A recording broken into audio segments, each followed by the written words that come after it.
লাশ পুড়িয়েছে এরকম জঘন্য কাজ আমার বাবার জন্মেও কোনো জায়গায় আজও দেখিনি। এই সরকার একজন ব্যর্থ সরকার।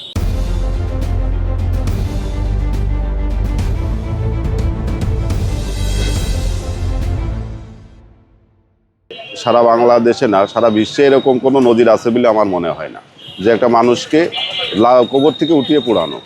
এটা আমরা আসলে কোথায় নেমে গেলাম? ইসলামের দোহাই দিয়ে এটা ইসলাম কখনো স্বীকার করে না। আমাদের নবীজি সাল্লাল্লাহু আলাইহি সাল্লাম বা আমাদের আল্লাহ নবী আছে যে কখনোই একটা মানুষকে মুসলমান জাতি তার পোড়ানোর কোনো রাইট নেই, বিশেষ করে কবর মৃত্যুর পরে। এটা দায় সরকারের এড়ানোর কোনো সুযোগ নেই। এই দায়টা সরকারের সাথে সাথে আমরা যারা মানুষ, আমরা যারা মুসলমান দায় হিসেব করি, তাদেরও এই দায়টা।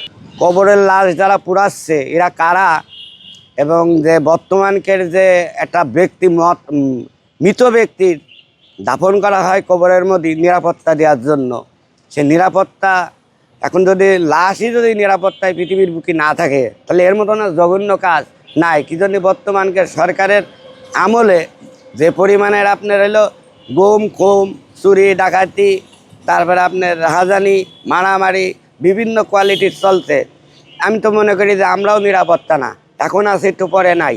তো এইভাবেই কি দেশ কি চলবে? এখন এই যে সরকার ক্ষমতায় আছে, আমি বলবো যে এই সরকার একজন ব্যর্থ সরকার। এক্সট্রিম মশার কয়েল প্ল্যান্ট ফাইবার দিয়ে তৈরি, তাই সহজে ভাঙে না, সুগন্ধিযুক্ত ও নিরবিচ্ছিন্নভাবে জ্বলে। ডেঙ্গু চিকুনগুনিয়া বাহি সহ যে কোনো মশার বিরুদ্ধে দেয় এক্সট্রিম সুরক্ষা। কিন্তু এই সরকার ক্ষমতা নেওয়ার পরে আমি যেটা দেখতে পাচ্ছি, প্রতিদিন কোথাও না কোথাও লাশ উদ্ধার হচ্ছে, গুম হচ্ছে, খুন হচ্ছে, ঘরের ভিতরে হত্যা করে রেখে যাচ্ছে, এই কবর থেকে লাশ তুলে পোড়ানো হচ্ছে। আসলে এটা এই বাংলাদেশের ইতিহাসে আমার জীবন দশায় আমি কখনো এইরকম ঘটনা আমার চোখে পড়েনি বা শুনিনি। এই 12 মাস প্রায় 1 বছর 1 মাস সরকার দেশের দায়িত্ব হাতে নেওয়ার পরে এই দেশের জনগণ কোনো রকম খেয়ে শান্তি নেই, বসে শান্তি নেই। আমরা চাচ্ছি খুব তাড়াতাড়ি দ্রুত একটা নির্বাচন হয়ে একটা নির্বাচিত সরকারের হাতে দেশটা দিয়ে সরকার সম্মান নিয়ে সরকার যেন চলে যায়।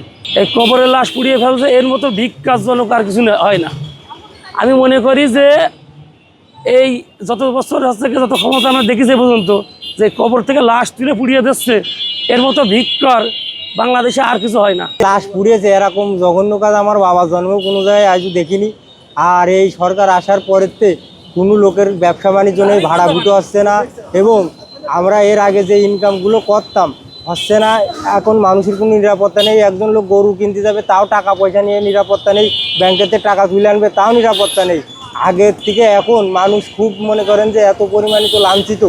যে কবরতে পুড়াইলো এর বিচার আগে দ্রুত ডক্টর ইউনূস সরকারের দরকার। এই লাশ পোড়ানোর কোনো যুক্তিই নেই। একটা মৃত মানুষ যে মরে গেছে তো মরেই গেছে, তার লাশ পুড়িয়ে কী লাভ? এতে কি মানুষের দিয়ে তো আরও বিভ্রান্তি সৃষ্টি মতন লোকেরই তো পুড়িয়ে ফেলবে, জ্যান্ত মানুষ, তাজা মানুষ।